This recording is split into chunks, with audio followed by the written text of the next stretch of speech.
Bonjour à tous, j'espère que vous allez bien.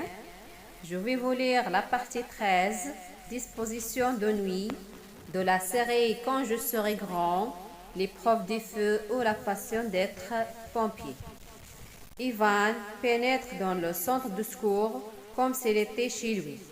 Il se précipite jusqu'au bureau du capitaine des pompiers, frappe poliment à la porte et entre. Tiens, Ivan, dit l'homme avec un sourire aimable. Bonjour, j'ai justement un papier pour toi à remplir si tu veux suivre les stages des jeunes sapeurs-pompiers. Il faudra que les parents le signent pour te donner l'autorisation indispensable. Il faut que je vous parle, monsieur l'interrompt. Ivan avec gravité, sans oublier de mettre le précieux papier dans sa poche. Je t'écoute, répond le capitaine.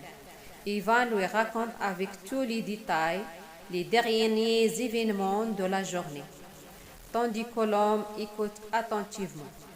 Moi, conclut-il, je suis certain que ces gens-là vont recommencer. Alors, je pense qu'il faudrait intervenir avant et les arrêter. Le capitaine des pompiers croise ses mains calmement avec de lui répondre. Grâce à tes indications, nous avons pris des renseignements sur ces hommes que se disent de l'accoutumance et des charges plutôt lourdes sont posées sur eux. Nous avons connaissance de leur méthode, mais nous n'avons hélas aucune preuve. Et sans preuve, ni nous ni les gendarmes ne peuvent intervenir. Le seul moyen de les mettre hors d'état de nuire serait de les prendre sur le fait. Mais ils sont certainement très malins et prudents. Il semble que ce soit des habitués de ce genre de mission. Et si on faisait surveiller la maison et les alentours, propose Ivan. Nous, les pompiers, nous n'avons aucun droit pour faire ces choses-là. Ivan. Nous pouvons prévenir les gendarmes et d'ailleurs, c'est ce que je vais faire, mais c'est tout. En tout cas, nous ferons ce que nous pourrons. Merci de ton aide. Un peu déçu, Ivan quitte le bureau et, à proximité des garages qui abritent les camions rouges, il tombe nez à nez avec Henry. Tu es encore là, toi? Le taquine l'oncle de Julie. Mais tu vis ici, ma parole? Dit oncle Henry. Vous avez un peu de temps. Je voudrais vous demander quelque chose. Vas-y, mon bonhomme, je t'écoute, répond le pompier. Une fois encore, Ivan raconte les faits du jour et les explique à Henry. Il lui parle de la conversation surprise chez M. Maffre, des révélations faites par lui, même au père de Julie sur les bouteilles d'alcool abrégées trouvées dans la Pénède et qui semblent accuser les deux promoteurs. Puis, il lui explique les raisons de sa visite au capitaine.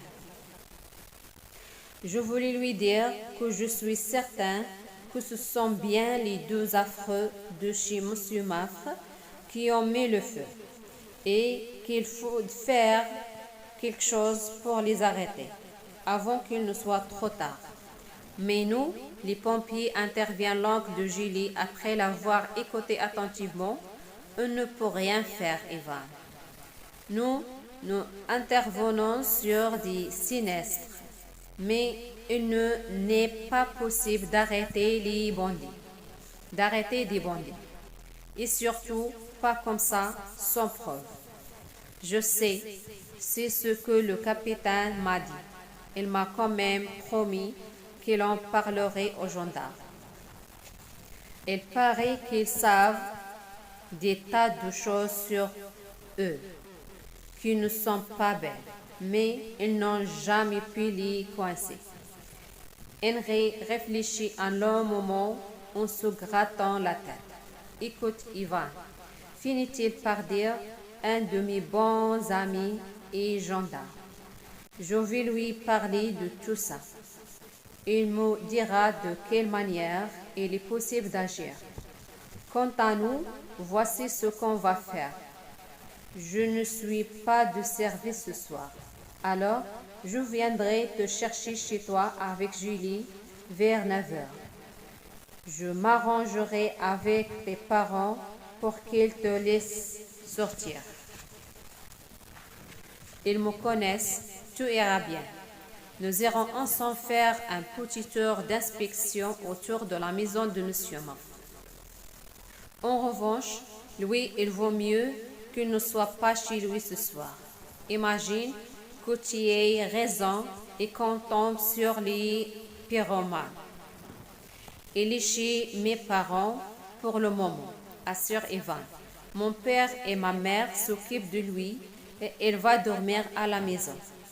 Bon, de toute façon, s'il arrive quelque chose, nous serons sur place et nous ferons ce qu'il faut. Tu es d'accord? D'accord, répond Ivan, tout excité que l'oncle Henry, qu'il admire particulièrement, le croit et tout heureux qu'il le considère comme une grande personne. Je dois voir Julie tout à l'heure. Je le préviendrai. Alors à tout à l'heure, mon gars. Ivan quitte le pompier et fait retrouver Julie chez lui. Comme convenu, son ami est dans sa chambre, concentré sur un nouveau jeu d'ordinateur. Il ne s'interrompt pas quand Ivan commence à lui raconter les dernières nouvelles. Lorsqu'Ivan en arrive aux dispositions prises par son oncle pour le soir, Julie lève enfin les yeux de son clavier. « Waouh !» s'exclame le garçon, « c'est génial !» « Et toi, tu as appris des choses à l'agence Cotimo ?» question Ivan, plein d'impatience. « Quel petit truc !» répond Julie d'un air content de lui. « D'accord, tes deux bonhommes. Ils sont en ville depuis 12 ans à peu près. Ça correspond au premier incendie. Ensuite, j'ai appris que pendant ces 2 années, le projet de construction du lotissement et des centres de loisirs n'était plus très urgent. Jusqu'à maintenant, des histoires de paperasse administrative de la mairie auxquelles je n'ai pas compris grand-chose. Depuis, ils ont obtenu des autorisations, mais avec une date limite. Si au-delà de cette date, ils n'ont pas toutes les signatures, leur beau projet s'arrête et ils perdent l'affaire. C'est pas de l'info de qualité ça, ajoute-t-il avec un clin d'œil de fierté. Mais cette date limite, poursuit Ivan, c'est quand? Julie prend son temps pour marquer son effet avant de répondre d'un air détaché. Demain soir.